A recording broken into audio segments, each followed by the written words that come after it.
What if you could design a perfect society from scratch? What would justice look like? Who would lead? The Republic by Plato invites us into a bold thought experiment that has inspired thinkers for over 2,000 years. Through conversations between Socrates and his friends, Plato challenges our understanding of morality, leadership, education, and truth itself. This book received 3.96 stars on Goodreads, reflecting its lasting relevance for those fascinated by philosophy and society. If you like this video, don't forget to support the channel by liking and subscribing. Stay tuned for some additional book recommendations with similar insights at the end.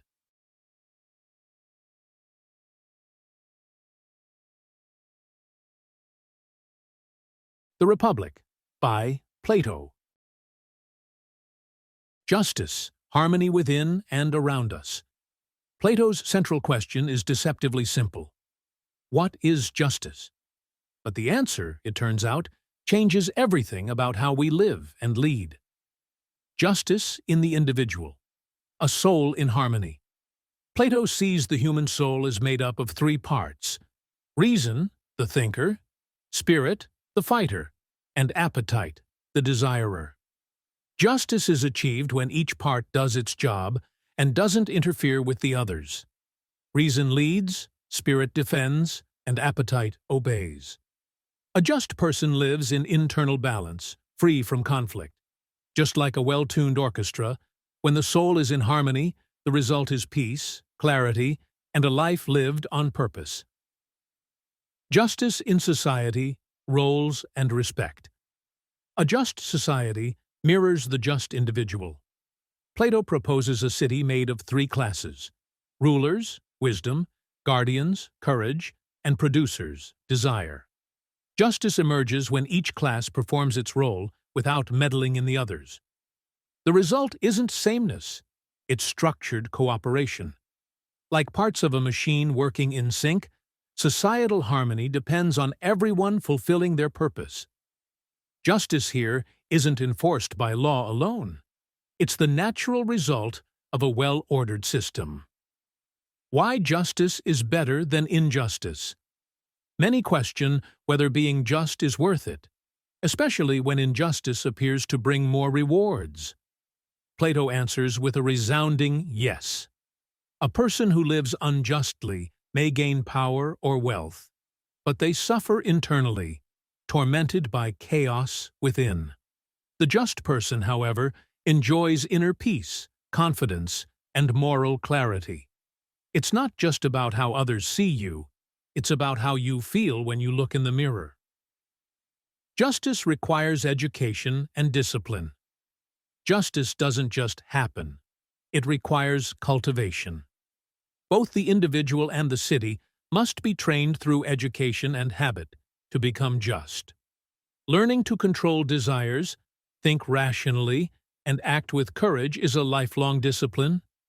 Plato insists that justice isn't a set of rules, but a way of being that must be nurtured from childhood through proper education and role modeling. Bit to remember: justice isn't a law. It's a lifestyle built on harmony, discipline, and knowing your role in the bigger picture. Plato's ideal society: wise, brave, and balanced. Plato constructs a visionary society where justice is embedded in every layer of civic life, led by wisdom and shaped by order. Philosopher kings, leaders who know the truth. Plato makes a bold claim. The best rulers aren't the richest or the most charismatic. They're the wisest. Philosopher kings are people who understand justice, truth, and the greater good. They are trained for decades in mathematics, philosophy, and ethics, learning to rule not for self-interest, but for the well-being of all. These leaders don't crave power. They accept it as a responsibility.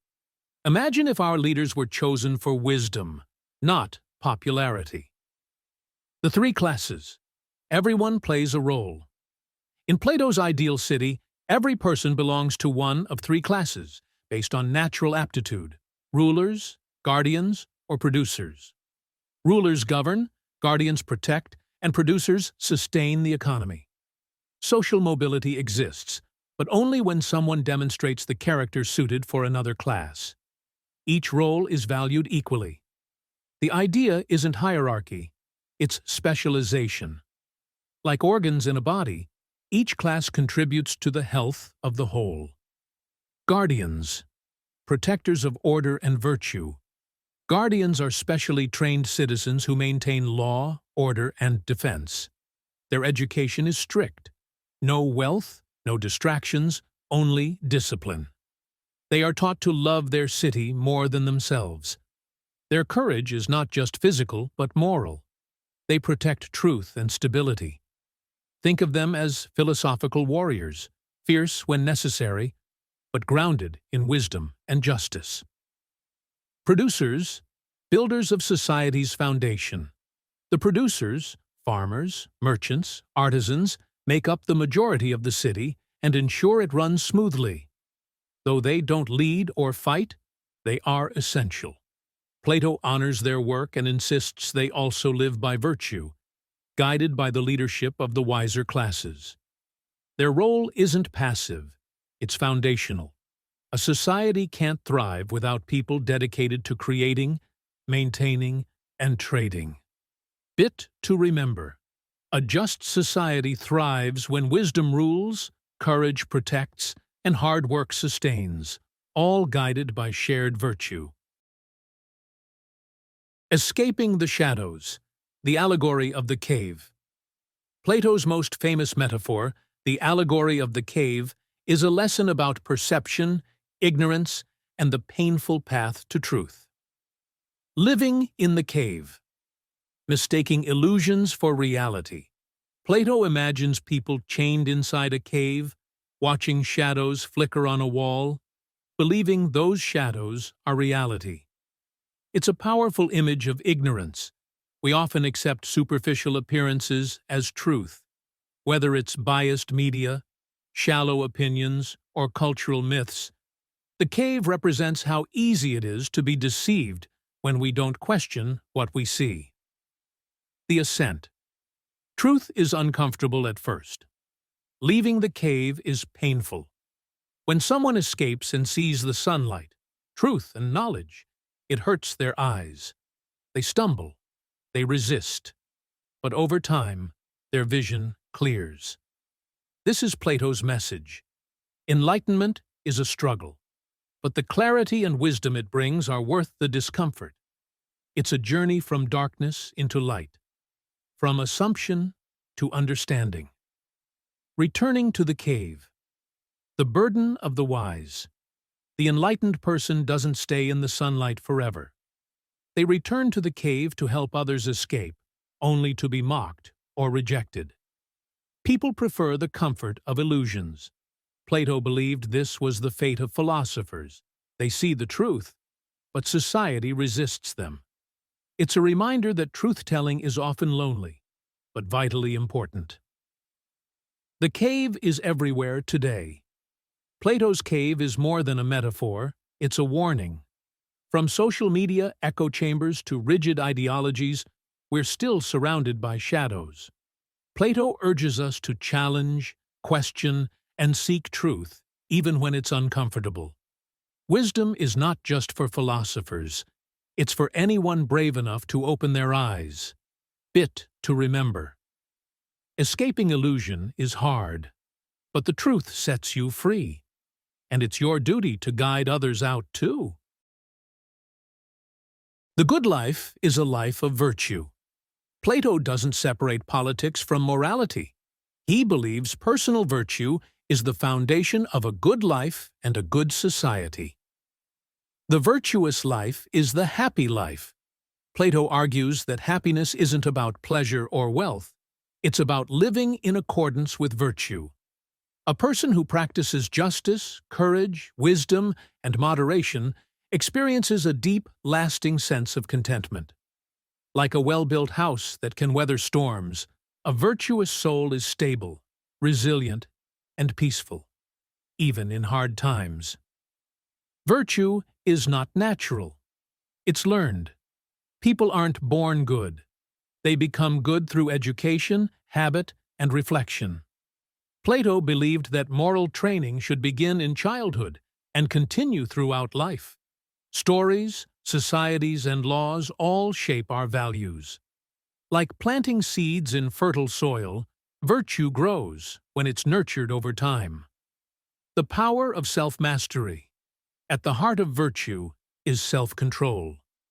Plato believes that when we master our desires and impulses, we gain freedom.